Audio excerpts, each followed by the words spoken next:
Hello everyone, I hope you're having a great day. Today's block is one that starts with a 4.5 inch square, and this is going to be totally scrappy. And then per block you need two 2.5 by 4.5 inch potato chips. So one goes on the top, one goes on the side, and then traditionally you would add a 2.5 inch square, and that would be the block. What I've decided to do was to take this out and swap it for a half square triangle, and I'm doing it with the lighter side facing towards the inside. I have a bunch of different plaids that I'm trying to use, and I'm trying to keep this more in a woodsy fall kind of look. So I've got a block like this, like that. Here's one in blue, and another one in blue, and then another one in the burgundy. So I'm just showing you a few test patterns that I've been working on. So let me get this last block joined together, and then I'll join you back here.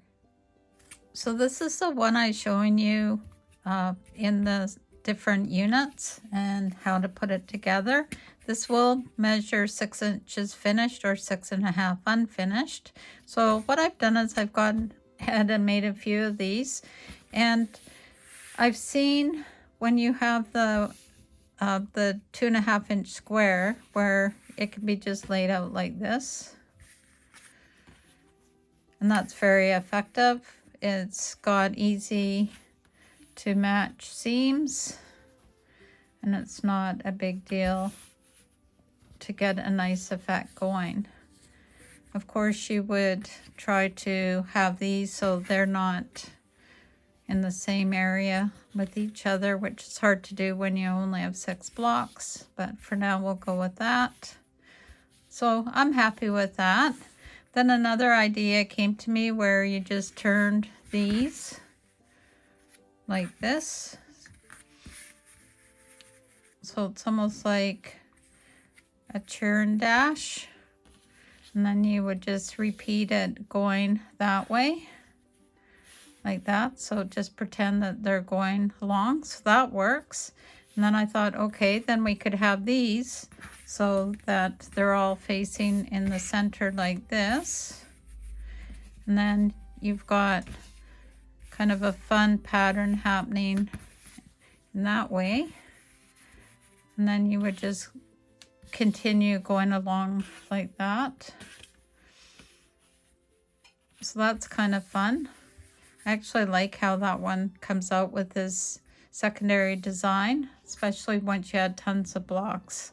And then another thought was to have these in the opposite. So you have one going towards the center this way, and then one going the other way. So you could just repeat it like that, and then you've got this pattern going on like that. So that kind of repeats. That one's one of my favorites, I think.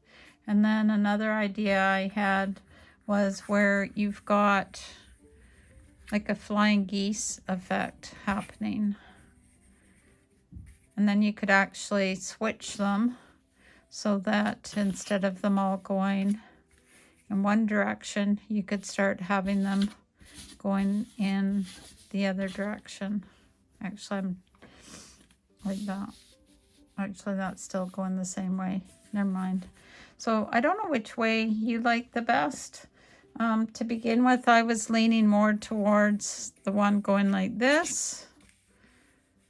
But now I'm kind of liking the pretend flying geese look. And you can have them going in different directions. When you join these together, you just want to make sure that any similar backgrounds are all mixed up. By just having one small component in a block being the same with all of them, it just brings the continuity together. So I'm going to go ahead and finish this up, and I will show you a final reveal of what it looks like. I'd be interested to know whether you like stuff like this or not. This will be a placemat. That's why I said it's just a sampler. I am collecting a bunch of half square triangles and looking at different products and projects that I can do to use those up. So if you have any suggestions, I'd love to hear about those as well. So let me finish this and I'll be right back. So I've got the 6 blocks joined together, and this measures around 16 by 12 inches finished. As you can see, I did change them around a little bit, and I found another pattern that I like the best. Let me know how you feel about sewing with plaids, or whether this is something that you would like to make. So until next time, sew safely and sew with Debee. Have a great day, and bye for now.